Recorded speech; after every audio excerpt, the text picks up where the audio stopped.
اللہ سبحانہ تعالیٰ نے 4 قسمیں کھا کے کیا کہا، سب آج اپنے اوپر لیں گے۔ یہاں پہ اللہ سبحانہ تعالیٰ نے مسلمان، منافق، فاسق، مومن کسی کی بات نہیں کی، انسان کی بات کی ہے۔ اعوذ باللہ من الشیطان الرجیم، بسم اللہ الرحمن الرحیم۔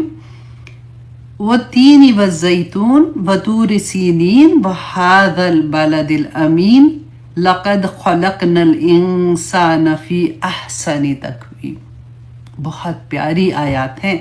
اللہ سبحانہ تعالیٰ نے 4 قسمیں کھا کے کیا کہا، اس کے بعد کوئی اتنی امپورٹنٹ بات ہوتی ہے نا تو تبھی تو بندہ قسمیں کھاتا ہے کہ میں قسم کھا کے، جیسے ہم کہتے ہیں نا ایسے، تو یہاں تو اللہ سبحانہ تعالیٰ قسم کھا رہے ہیں، گواہ بنا رہے ہیں کہ تین کو گواہ بنا رہا ہوں، زیتون کو گواہ بنا رہا ہوں، طور سینین کو، وہذا البلد الامین کو گواہ بنا رہا ہوں کہ میں نے لقد خلقنا الانسان فی احسن تقویم، کہ میں نے انسان کو، سب آج اپنے اوپر لیں گے۔ یہ ہم نے یہ سورہ کو ختم ہونے سے پہلے دعا کری کہ یا پاک پروردگار اس کا اصل، اللہم آرنی حقا حقا وارزقنا اتباعہ وارنا باطلا باطلا وارزقنا اجتنابہ، کہ یا اللہ حق مجھ پہ ظاہر ہو جائے، اور اگر مجھے اس کی بات کی سمجھ آ گئی تو انشاءاللہ اللہ سبحانہ تعالیٰ میرے جو عمل ہے نا وہ کسی اور لیول پہ چلے جائیں گے۔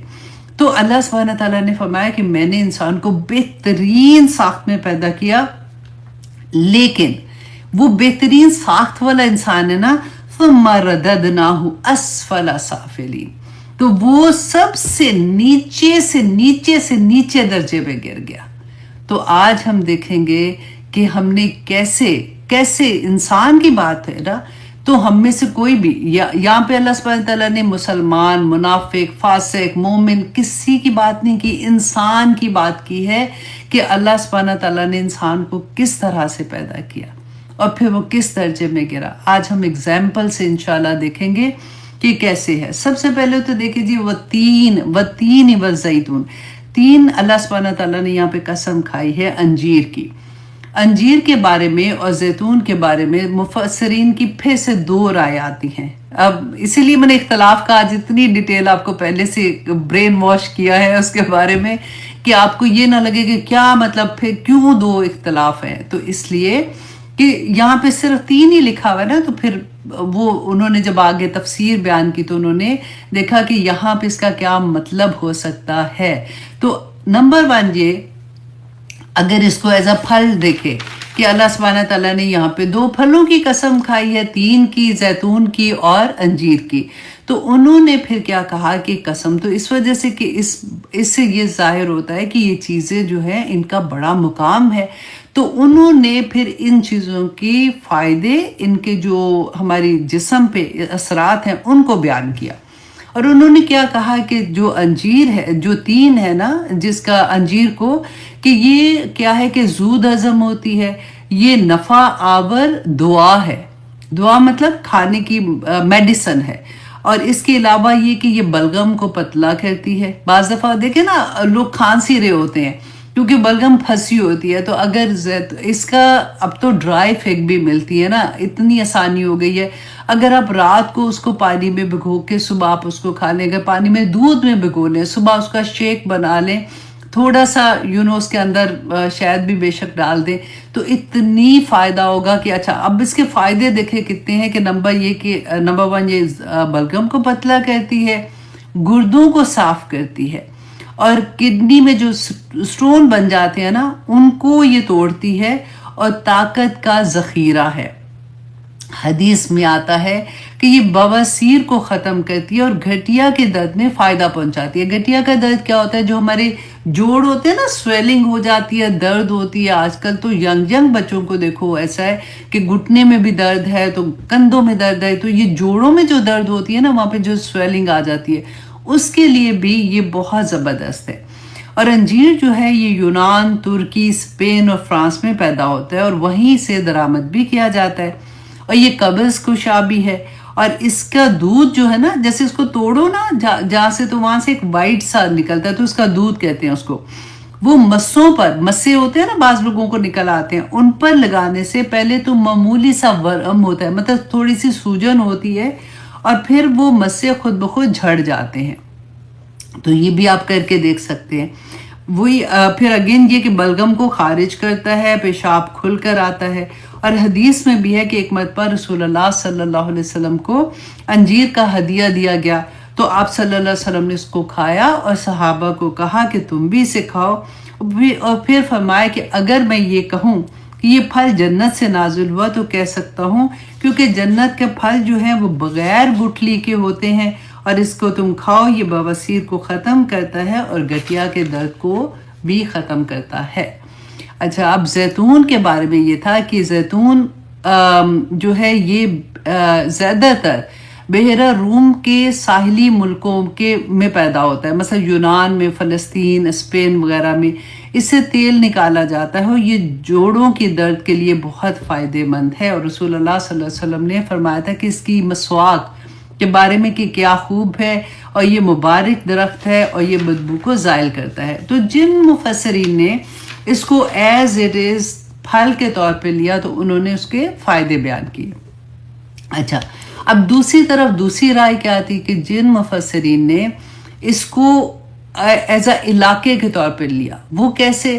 کیونکہ جو عرب لوگ تھے نا ان میں بھی یہ رواج تھا، اور آج کل ایسا ہوتا ہے یوزلی کہ جس علاقے کے جو پھل ہوتے تھے نا اس کے نام سے ان کو بلایا جاتا تھا، یاد رکھا جاتا تھا. جیسے نخلستان، کھجوریں جہاں پہ زیادہ ہوتی ہیں تو ان کو نخلستان کہہ دیا. تو اسی طرح سے ان کا یہ کہنا تھا کہ 3 سے مراد یہاں پہ دمشق کا پہاڑ ہے جو حضرت عیسیٰ علیہ السلام کی پناہ گاہ تھی. اور اب میں آگے بتاتی ہوں کہ یہاں پہ انہوں نے یہ استدلال کیسے لیا تھا. اور پھر کچھ نے کہا کہ یہ نوح علیہ السلام کی مسجد جو انہوں نے جودی پہاڑ پر بنائی تھی، تو یہ ایکچولی وہ انبیاء جو اولو العزم انبیاء تھے، یہ ان کا تذکرہ ہے یہاں پہ. اور وہ زیتون سے مراد بیت المقدس جو ہے اس کی مسجد ہے، کیونکہ شام اور فلسطین میں جتنے انبیاء، زیادہ تر انبیاء دیکھیں آپ اس ایریا میں ہی آئے تھے. تو اللہ سبحانہ تعالیٰ نے یہ جگہیں جو تھی اور اتنی مبارک تھی کہ اللہ سبحانہ تعالیٰ نے ان کو گواہ بنایا، اور ان اولو العزم پیغمبروں کو گواہ بنا کے جو کہا کہ لقد خلقنا الانسان فی احسن تقویم. تو نمبر 3 میں اللہ سبحانہ تعالیٰ نے قسم کھائی وہ طور سینین، اور طور سینا کی. طور سینا کون سا پہاڑ تھا؟ یہ تو آپ سب کو پتہ ہے نا کہ موسیٰ علیہ السلام کو جب طور پر بلایا تھا اللہ سبحانہ تعالیٰ نے، اور سب سے پہلے نبوت وہاں پہ ملی تھی، پھر تختیاں ان کو وہاں پہ دی گئی تھی. تو وہ طور پہاڑ جو تھا اس کی قسم. اور پھر وَهَذَا الْبَلَدِ الْأَمِينَ، اور اس شہر کی جو امن والا ہے. کیونکہ یہ کس پہ نازل ہو رہا تھا؟ رسول اللہ صلی اللہ علیہ وسلم پر نازل ہو رہا تھا نا قرآن اس وقت. تو وہ شہر، اس شہر کی مطلب جس شہر میں رسول اللہ صلی اللہ علیہ وسلم تھے، تو کیونکہ یہ ابراہیم علیہ السلام سب سے پہلے آئے تھے، اور ابراہیم علیہ السلام اور اسماعیل علیہ السلام نے یہ شہر آباد کیا تھا، اور ابراہیم علیہ السلام کی دعا کا نتیجہ تھا کہ رسول اللہ صلی اللہ علیہ وسلم اتنے سالوں کے بعد پھر اللہ سبحانہ تعالیٰ نے رسول اللہ صلی اللہ علیہ وسلم کو اس علاقے میں نبی چنا تھا. اچھا، اب یہاں پہ یہ ساری چیزیں، اور پھر خانہ کعبہ تھا نا، سب سے بڑی بات ہے. اور خانہ کعبہ تو امن کی جگہ جو اللہ سبحانہ تعالیٰ نے فرمایا نا. دیکھیے یہ خانہ کعبہ صرف جب اسلام آیا تبھی تھوڑی یہ امن کی جگہ بنا تھا، یہ تو شروع سے امن کی جگہ تھا. کیونکہ ہم نے وہ پڑھا نا لِإِيلَافِ قُرَيْشٍ إِيلَافِهِمْ رِحْلَةَ الشِّتَاءِ وَالصَّيْفِ. تو یہ لوگ قافلے لے کے جاتے تھے، بزنس کرتے تھے نا، اپنے قافلے لے کے جاتے تھے. تو اس شہر میں مکہ کی وجہ سے، جو خانہ کعبہ کی وجہ سے ان کو اتنی عزت ملتی تھی کہ ان کے قافلے نہیں لوٹے جاتے تھے. دیکھیے اللہ سبحانہ تعالیٰ نے یہ نہیں کہا کہ جو نمازیں چھوٹی ہیں نا وہ بھی پوری کرنی ہے، کہ تیرا ثواب جو تو نے اپنی ماں کے لیے کیا تھا وہ تو ثابت ہو گیا، اور وہ لانڈی جو ہے وہ وراثت میں تجھے واپس آئے. کہ جو کوئی فوت ہو جائے اور اس کے ذمے روزے رہتے ہوں تو اس کا ولی اس کی طرح سے روزے رکھے. تو میں دیکھ رہی تھی کہ شادی شدہ عورت کا ولی تو اس کا خاوند ہوتا ہے، تو خاوند نے دوڑ لگا دینی ہے. اور سوال کیا تھا کہ والدہ تو فوت ہوئی ہیں، ان پر 1 مہینے کے روزے تھے، اگر میں ان کی طرف سے روزے رکھوں تو کیا اس کی طرف سے